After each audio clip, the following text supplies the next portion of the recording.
කවුරුත් හොයන සිදුවීමක් තමයි බදුල්ල දිස්ත්‍රික්කයේ බදුල්ල නගරයේදී තමන්ගේ වැඩිමහල් සහෝදරයා විසින් බාල සහෝදරයාට කැත්තකින් පහර දීම. මේක සිදු වුණේ 20 වෙනි දින සවස. ගමේ කිසිම කෙනෙක් නගරයේ කිසිම කෙනෙක් ලං වෙලා නැහැ මෙම සිදුවීමට.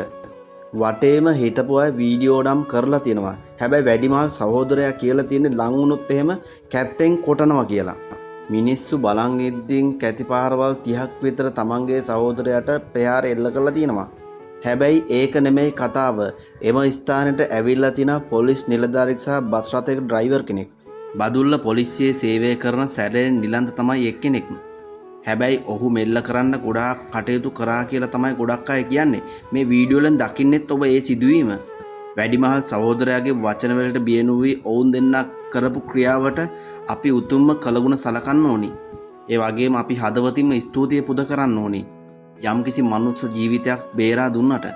හැබැයි ඔබ දන්නවද බදුල්ල රෝහලේ වෛද්‍යවරයෙකු මෙන්න මේ ආකාරයේ තමන්ගේ Facebook එකේ සටහනක් දබා තිබෙන බව. ඒ තමයි ඩොක්ටර් පාලිත රාජපක්ෂ. ඔහු තැබූ සංවේගී සටහනයි මේ.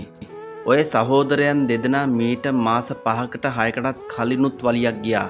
ඔය සහෝදරයන් දෙදෙනාගෙන් බාල සහෝදරයා තමන්ගේ වැඩිමහල් සහෝදරයාට පීයකින් ඇනලා තිනවා. වැඩිමහල් සහෝදරයා දැඩි සත්කාර ඒකකේ මාස ගාණක් හිටියා. ඒකට හැබැයි ඔහුගේ ජීවිතේ බේරගන්න කෝටි ගාණක් ගියා. ඔය දෙදෙනාගේ ප්‍රශ්නේ නතර වෙන ප්‍රශ්නයක් නන් නෙමෙයි. වාසනාවකට වගේ වෛද්‍යවරයාගේ දක්ෂතාවය අනුව තමයි ඔහුගේ ජීවිතේ බේරිලා තියෙන්නේ එදා දිනේදී. වැඩිමහල් සහෝදරයාගේ ජීවිතේ බේරුනේ සර්ජන් දුමින්ද දිසානායක නිසා. බාල මල්ලි එල්ල කරපු පිහියනුම නිසා එදා වැඩිමහල් සහෝදරයාගේ ජීවිතේ නැති වෙන්නත් තිබුණා. හැබැයි වෛද්‍යවරයාගේ දක්ෂතාවය නිසා එදා ඔහු ජීවත් වුණා. ඒ වලිය තමයි තවත් දිගටම යන්නේ. වෛද්‍ය පාලිත රාජපක්ෂ මෙසේ Facebook සටහනක් යොමු කළා තිබුණා. බදුල්ල පොලිසිය විසින් මේකට නීතිය ක්‍රියාත්මක කරගෙන යනවලු. හැබැයි ඒක නෙමේ කතාව. වෛරයෙන් නොසන්සිදේ කියලා කියනවනේ. මොකද හිතෙන්නේ මේ සිදුවීම ගැන? ඔබටත් අදහසක් ලියන්න පුළුවන් නම් පහලින් කමෙන්ට් සෙක්ෂන් එකේ අදහසක් ලියාගෙන යන්න.